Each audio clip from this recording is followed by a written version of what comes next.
আসসালামু আলাইকুম প্রিয় দর্শক। আজ আমি কথা বলবো ইতিহাসের দুই উসমানকে নিয়ে।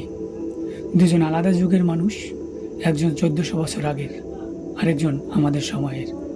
কিন্তু অবাক করার বিষয় হলো দুজনই শহীদ হয়েছেন শুক্রবার নামাজের সময়। উসমান ইবনে আফফান রাদিয়াল্লাহু তাআলা আনহু ইসলামের তৃতীয় খলিফা। তিনি 18 জিলহজ শুক্রবার আসরের নামাজের সময় নিজ ঘরে কুরআন তিলাওয়াতরত অবস্থায় শহীদ হন। তিনি চাইলে যুদ্ধ করতে পারতেন, কিন্তু বললেন, আমার কারণে যেন মুসলমানদের রক্ত না ঝরে। তিনি ক্ষমতা বাঁচাননি, তিনি উম্মাহ বাঁচাতে চেয়েছেন। আর অন্যজন শরীফ ওসমান হাদি।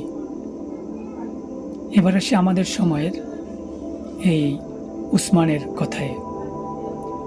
শরীফ উসমান শুক্রবার জুমার নামাজ শেষে ঢাকার রাজপথে দুপুর আনুমানিক 2টা 25 শহীদ হন।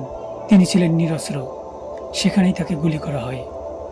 তিনি অস্ত্র হাতে নেননি, তিনি দাঁড়িয়েছিলেন মানুষের পাশে, কিন্তু রাজনীতির সহিংসতা তাকে বাঁচতে দেয়নি।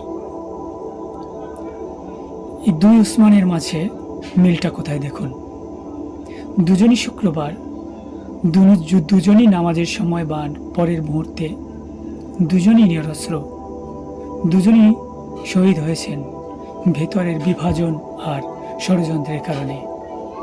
ইতিহাস বলে, বাইরের শত্রু যতটা ভয়ঙ্কর, ভেতরের বিভেদ তার চেয়েও ভয়ঙ্কর। উসমান রাদিয়াল্লাহু তাআলা আনহু যখন কোরআনের পাশে শহীদ, হাদি আজ রাজপথে। সময় বদলেছে, স্থান বদলেছে, কিন্তু ষড়যন্ত্র বদলায়নি। ইতিহাস আমাদের প্রশ্ন করছে, আমরা কি আবারও আমাদের সেরা মানুষকে হারাবো?